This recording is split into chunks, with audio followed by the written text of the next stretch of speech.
Assalamualaikum warahmatullahi wabarakatuh. Bismillahirrahmanirrahim. Alhamdulillahirabbil alamin. Assalatu wassalamu ala sayyidil mursalin sayyidina Maulana Muhammadin wa ala alihi wa sahbihi ajma'in.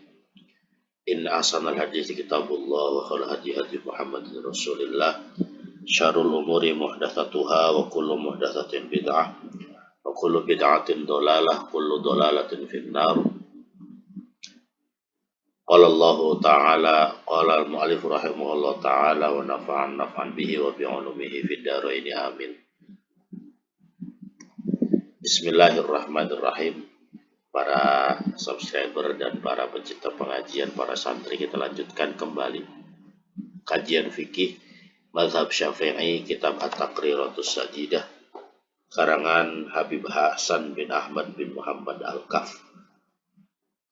Lanjutkan dalam bab mandi part yang keempat. Bismillahirrahmanirrahim. Mas'alatu ghuslil aqlafi. Masalah mandi membasuh kuluh. Ai guslu ma tahtal jildati allati tuqta'u indal khitani. Tegese basuh barang kang ing dalem sesorek kulit allati tuqta'u kang den potong opo jildah indal khitani ing dalem nalikane di khitan, nalikane di sunat. Ada namanya kulit kuluf. Kulit kuluf itu kulit yang dibuang ketika kita di khitan. Ini mungkin hukum ini bagi orang dewasa yang dalam keadaan junub tapi belum sempat di khitan. Maka bagaimana untuk menyikapi kulit orang dewasa yang belum sempat dihitan, kulit kuluf orang dewasa yang belum sempat dihitan, kemudian ia terkena kewajiban mandi akibat janabah atau akibat keluar sperma atau akibat hubungan biologis. Maka keterangannya, fi ghuslil hayyi, ing dalam aduse wong urip, di dalam memandikan yang hidup, artinya kulufnya itu dimiliki oleh laki-laki yang masih hidup, maka yajibu isolul ma'i ila ma tahta kulfatil aklafi. Maka wajib opo ngaliraken banyu, nyampekaken banyu, nekakaken banyu ila ma tahtal kulfatil aklafi, tumeka maring barang kang ing dalem sesore kuncluk kulfatul aklaf. Fa in ta'adzara wusulul ma'i, maka lamun uzur apa wusulul ma'i tumekane banyu ilaiha maring kulfatil aklaf, sholla maka sholat iaman kafaqidit tohuraini, kaya sholate wong kang persepen sesuci loro, persepen banyu lan debu. Fayajibu alaihi al-qada'u, maka wajib alaihi ing atase man apa al-qada'u, ngodoni sholat. Yang pertama, bagi orang yang masih hidup kemudian belum sempat melakukan khitan, masih ada di kemaluan laki-laki tersebut kulfatil aklaf, kunculupnya atau tutup kemaluannya, maka dia wajib mengalirkan air, artinya agak ditarik kemaluannya supaya airnya itu bisa sampai ke dalam kepala kemaluan. Maka jika tidak bisa menyampaikan air kepada kulfatil aklaf, dia harus sholat seperti orang yang sholat dalam keadaan tidak menemukan air atau tidak menemukan debu. Yaitu bagaimana sholatnya? Sholatnya adalah setiap dia bertemu dengan satu waktu sholat, maka dia harus mandi, dia harus berwudu. Jadi mandinya itu harus diulangi setiap dia hendak melakukan sholat. Wudunya diulangi setiap ia hendak melakukan sholat. Wudunya nggak bisa digunakan untuk beberapa sholat wajib. mandinya tidak bisa digunakan untuk beberapa sholat wajib juga. Fayajibu alaihi al-qada'u. Nah, setelah itu dia lebih parah, maka harus mengkodok sholatnya karena sholatnya dalam keadaan faqidit tahurain. Faqidit tahurain itu hukum yang diserupakan dengan hukum orang yang tidak bisa mengalirkan air sampai kepada qulfatil aklaf. Jadi kalau orang hidup wajib menyampaikannya, ditarik kemaluannya supaya kepala kemaluannya kena air. Dan kalau misalnya tidak bisa, maka sholatnya seperti orang sholat yang faqidit tahurain, yaitu orang yang tidak bisa menemukan air. Artinya sholatnya harus didahului dengan wudhu dan mandi setiap hendak sholat. Jadi tidak bisa mandi untuk beberapa sholat wajib, kecuali di janabah lagi nggak bisa. Pokoknya sekalipun tidak janabah, dia harus tetap melakukan mandi, dia harus tetap berwudhu setiap hendak melakukan sholat wajib. Fi ghuslil mayyiti ing dalam ngaduse wong mati. Bagaimana ketika kemudian lelaki yang belum dikhitan tersebut dalam keadaan mati?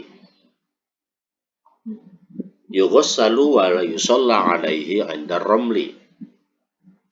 Maka dia dimandikan wala yusalla lan ora din salati sapa alaihi mayit 'inda ramli ing dalam sandinge Imam Romli. Menurut Imam Romli, orang yang belum dikhitan maka dia silakan untuk dimandikan tapi tidak boleh disolatkan. Umat muslim yang belum sempat dikhitan kemudian meninggal dunia, maka menurut Imam Romli itu wajib dimandikan tapi tidak boleh disolatkan. Wa yuyammamu ba'da ghuslihi wa yusalla alaihi 'inda Ibnu Hajar. Akan tetapi menurut Imam Ibnu Hajar, sang mayit tersebut ditayamumi setelah dimandikan. Jadi dimandikan dulu mayit yang tadi belum sempat dikhitan ketika hidup, kemudian setelah dimandikan ditayamumkan, setelah ditayamumkan disolatkan. Jadi menurut Ibnu Hajar tambahannya ditayamumin setelah dimandikan, tapi tetap boleh disolatkan. Kalau menurut Imam Romli itu tidak boleh disolatkan, tapi wajib dimandikan.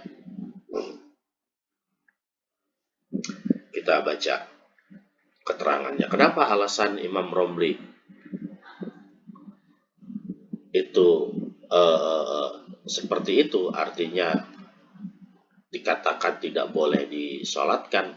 Di sini ada keterangannya, li'adami sihhati sholati alaihi bisababi adami wusulil ma'i ila ma tahtal qulfati. Karena orang nanane sahe salat alaihi ing atase wong mayit bisababi adami wusulil ma'i kelawan sebab langkane tumekane banyu ila ma tahtal qulfati, tumeka maring barang kang ing dalam sesore kuluf. Karena tidak ada kesahan sholat bagi orang yang airnya tidak sampai kepada kuluf di bawah kepala kemaluan tersebut. Karena kepala kemaluan termasuk bagian tubuh yang wajib terkena air ketika mandi. Lanjut. Sunanil ghusli atau sunanul ghusli. Beberapa sunnah-sunnah mandi. Yang pertama at-tasmiyatu, yaitu membaca basmalah. Sebelum mandi kita disunnahkan untuk membaca basmalah. As-siwaku, bersiwak atau gosok gigi terlebih dahulu. Yang ketiga al-qiyamu, ngadeg berdiri. Jadi kita mandi itu disunnahkannya berdiri. Istiqbalul qiblati, menghadap kiblat. Mandi disunnahkan menghadap kiblat. Berbeda dengan kita sedang istinja atau sedang buang air besar, sedang buang air kecil, kita dimakruhkan untuk menghadap kiblat. Akan tetapi ketika mandi justru kita dianjurkan untuk menghadap kiblat. Ghuslul kaffaini, membasuh kedua telapak tangan. Nah ini membasuh kedua telapak tangan ini sebelum melakukan mandinya. Jadi sebelum melakukan mandi kita jebar-jebur, ngusap-ngusap badan, itu kita disunahkan untuk membasuh kedua telapak tangan terlebih dahulu. Yang keenam, Al-madmadatu yaitu kumur-kumur, wal istinsyaku memasukkan air ke hidung kemudian dising-seringkan. Ini sama seperti sunnah wudhu ya, kumur-kumur dan istinsyak. Kenapa digabung al-madmadatu dan istinsyak? Karena memang sebenarnya dalam sunnah berwudhu juga al-madmadah dan istinsyak itu harusnya dibarengin. Jadi tidak terpisah. Kumur-kumur dulu kemudian istinsyak tidak. Jadi kumur-kumur dan istinsyak itu dilakukan dalam satu waktu. Jadi ketika mulut memasukkan air, begitupun hidung menyedot air. Jadi ketika mulut mengeluarkan air setelah dikumur-kumur berbarengan dengan hidung mengeluarkan air ketika istinsyak. Yang ketujuh, ayyabula qoblal ghusli in kana min khurujil mani. Hendaknya orang tersebut buang air kecil terlebih dahulu sebelum mandi. In kana min khurujil mani. Jika orang tersebut setelah keluarnya sperma, ya. Karena kalau kita lihat alasan di bawah itu, kenapa harus pipis terlebih dahulu? Supaya sisa-sisa sperma yang masih berada pada kemaluan itu terdorong semua sampai habis, tidak ada sisa. Izalatul qadari qablahu, hendaknya menghilangkan kekotor-kotoran sebelum mandi. Jadi sebelum melakukan mandi janabah, mandi wajib, itu kita disunahkan untuk menghilangkan kotor-kotoran pada badan. Ketika ada najisnya, maka najisnya dibersihkan dulu. Ada tanahnya, ada kotoran-kotoran yang lain, kita bersihkan dulu, baru kemudian dilanjutkan dengan mandi. Al-wudu'u qablahu aw ba'dahu aw athna'uhu. Al-wudu'u qablahu aw ba'dahu aw athna'ahu. Wudu sebelum mandi, setelah mandi, atau di tengah-tengah mandi. Jika hendak melakukan mandi wajib, maka dianjurkan untuk berwudu terlebih dahulu. Kalau lupa pada awal sebelum mandi, maka silakan lanjutkan mandinya.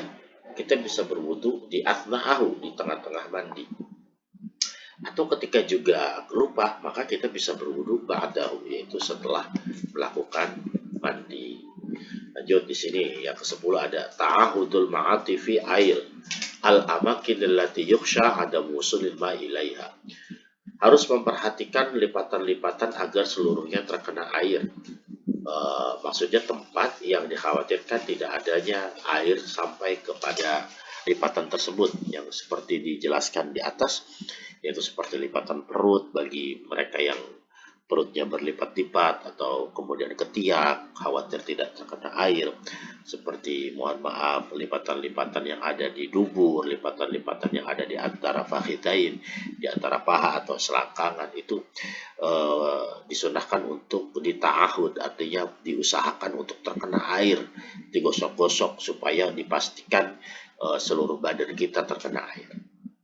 Yang ke-11, takhlilu sya'ri, menyela-nyela rambut-rambutnya digosok-gosok. Makanya pada mandi modern kita biasanya orang mandi itu identik dengan sampoan, atau orang mandi janabah itu identik dengan menggunakan sampo. Padahal sampo itu bukan merupakan sebuah rukun, tapi memang ada kecocokan bahwa sampo itu cocok dengan kesunahan-kesunahan yang ada pada mandi. Yang ke-12, adalku, menggosok-gosokkan badan. Diharapkan menggunakan spons, menggunakan sikat yang lembut untuk badan, sabun-sabunan, itu masuk dalam kategori kesunahan kita ketika mandi. Yang ke-13, at-tayammum, yaitu mendahulukan anggota badan yang sebelah kanan. Biasanya kita kalau megang gayung itu sebelah kiri, sebelah kanan, kemudian membasuhnya, maka mulainya di sebelah kiri biasanya. Maka setelah tahu hukum ini, usahakan kita memegang gayung tetap sebelah kanan, kita memegang gayung tetap menggunakan tangan kanan. Akan tetapi membasuhnya, mendahulukannya dengan anggota yang kanan dulu, bukan anggota yang kiri. Jangan karena kebiasaan kita megang gayung pakai tangan kanan, kemudian membasuhnya bagian kiri. Sekarang kita rubah, memegang gayung tetap tangan kanan, tapi membasuhnya adalah pundak kita yang bagian kanan terlebih dahulu. 14. At-tathlisu itu melakukan mandinya sebanyak 3 kali siraman. Siraman pertama basah semuanya dihitung 1. Siraman kedua basah semuanya dihitung 2. Baru sabunan misalnya adalku, maka kemudian dilanjutkan dengan siraman yang ketiga. Jangan lanjutkan ke 4, 5, 6, 7 dan seterusnya, karena itu bisa menjadikan makruh karena tabdzirul ma atau mubadzir dalam menggunakan air. Yang ke-15 al-muwalatu, yaitu nuli-nuli terus menerus.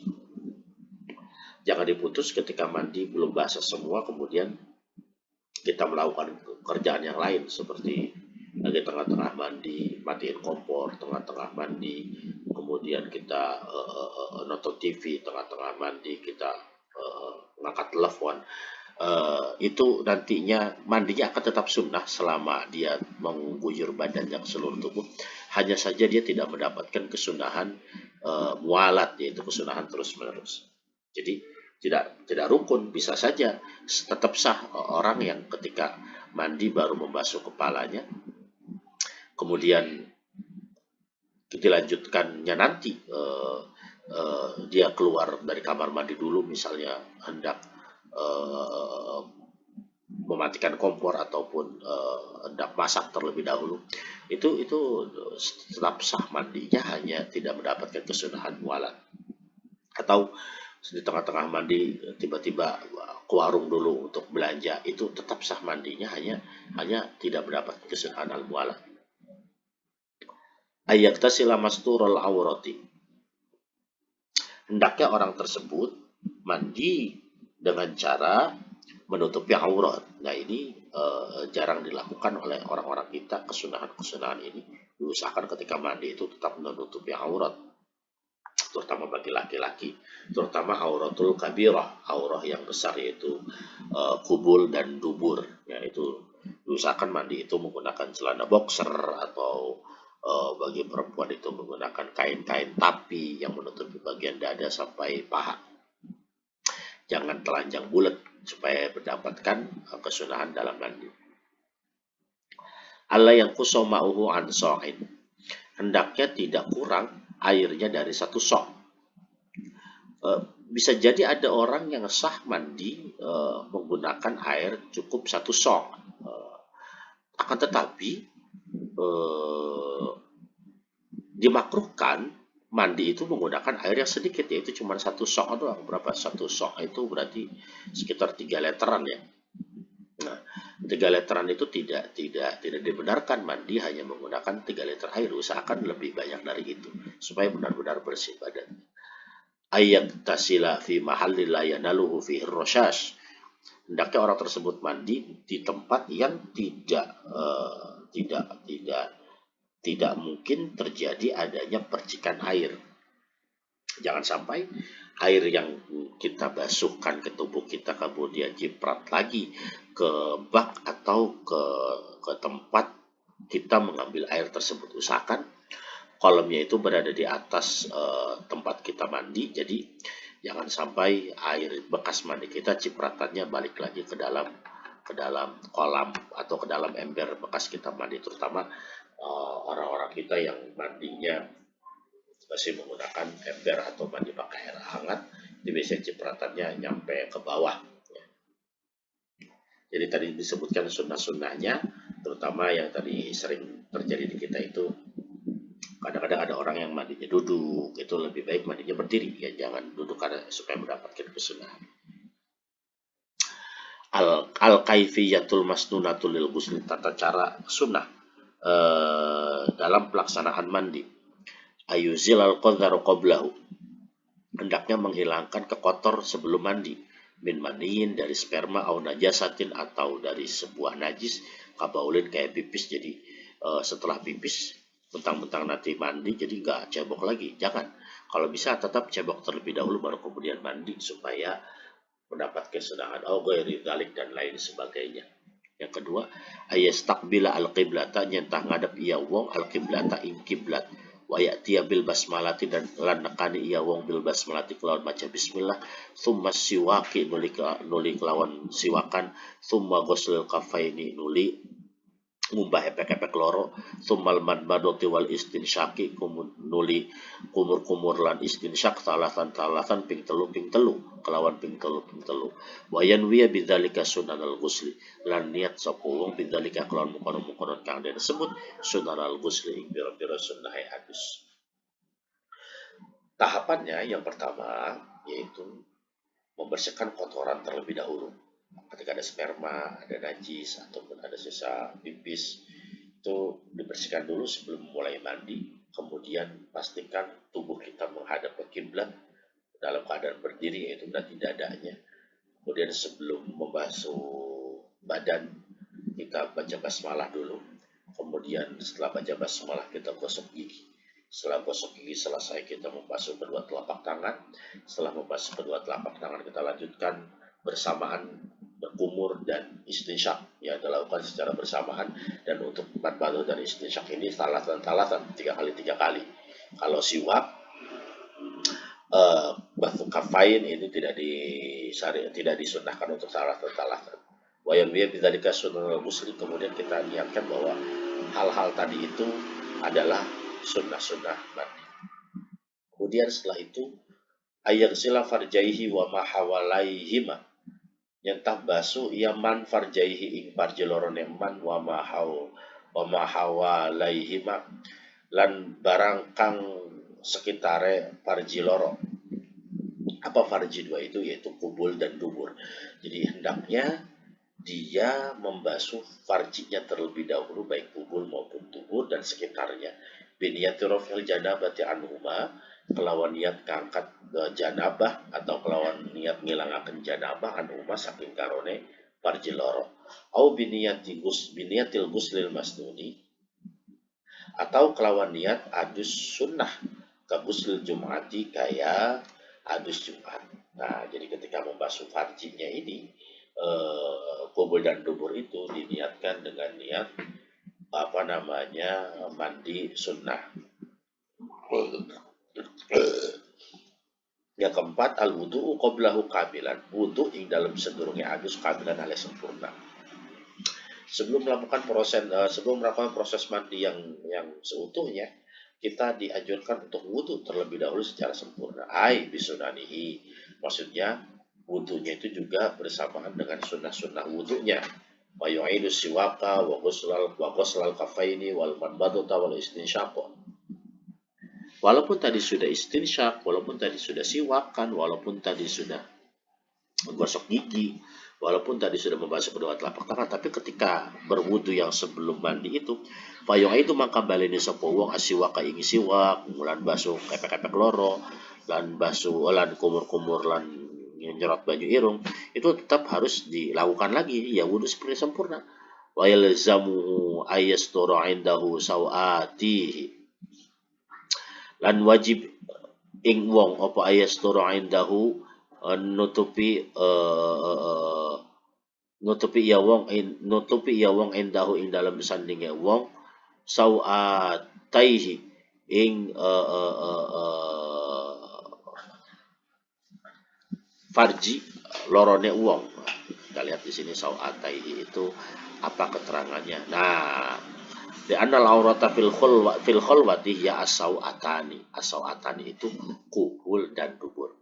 Makanya kalau kita lihat di sini, ini kita ketika mandi disunahkan ya pakai celana, jangan telanjang bulat. Wa yundabu baqiyatu aurati, dan disunahkan juga sisa-sisa atau aurat-aurat dia yang lain sekarine aurat man, kayak pusernya, dadanya bagi perempuan. Niyatu hadzal wudu'i in kana muhadditsan hadatsan asfayan wiro al hadath, wa in kana ghairu muhadditsin hadatsan asghara atau mutawaffayan wi sunnatul ghusli.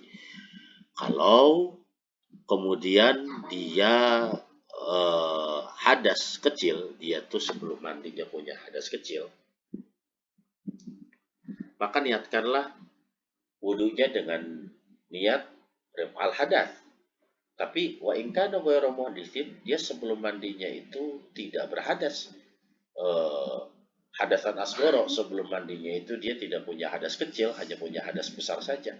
Maka niatkan wudhunya itu adalah sunnatul ghusli. Niat saya wudhu untuk sunnah mandi.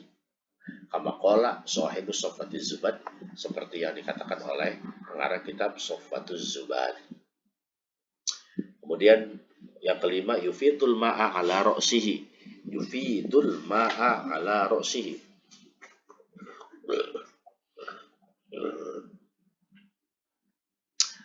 Ngucurakan banyu ala roksi ing atas endase wayanwi inda awalihi an baqiyatil badani lan niat sopuman inda awalihi ing dalam tatkalane awale adus an baqiyatil badani saking sekarine pira-pira badan rof al janabati niat mandi junub awil guslal masnuni atau niat adus sunnah ya.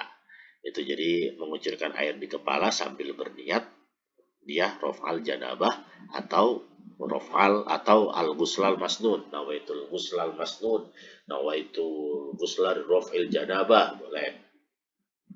Yang keenam, ya ta'ahadul ma'atifa, orang tersebut hendaknya memperhatikan dalam lipatan-lipatan badan seperti yang tadi dijelaskan. Yang ketujuh, yufidul ma'ala ma'akbala min syiqqahil aiman, ngucuraken iya wong alma ing banyu alama akbala ing atase barang kang ning arep min syiqqahil aimani saking bagian tubuh kang tengen. Jadi bagian depan dulu yang dibasuh, bagian depan yang kanan. Bagian depan yang kanan itu dibasuh terlebih dahulu ma adbaru minhu, kemudian bagian belakang yang kanan. Summa ma aqbala min syiqqahil aisari, kemudian bagian belakang yang kiri. Summa aqbala min syiqqahil aisari, kemudian bagian depan yang kiri. Summa ma adbaru minhu, kemudian bagian belakang yang kiri. Jadi bagian depan yang kanan, bagian belakang yang kanan, bagian depan yang kiri, dan bagian belakang yang kiri. Itu tuntutan atau runtutan cara kita mandi agar bisa mendapatkan kesunahan. Nanti kita akan lanjutkan dengan mas'alatun pada part berikutnya. Demikian, mudah-mudahan ada manfaatnya. Jangan lupa like, subscribe, dan share. Wallahu a'lam bishawab wa ilaihil marji wal ma'ab. Assalamualaikum warahmatullahi wabarakatuh.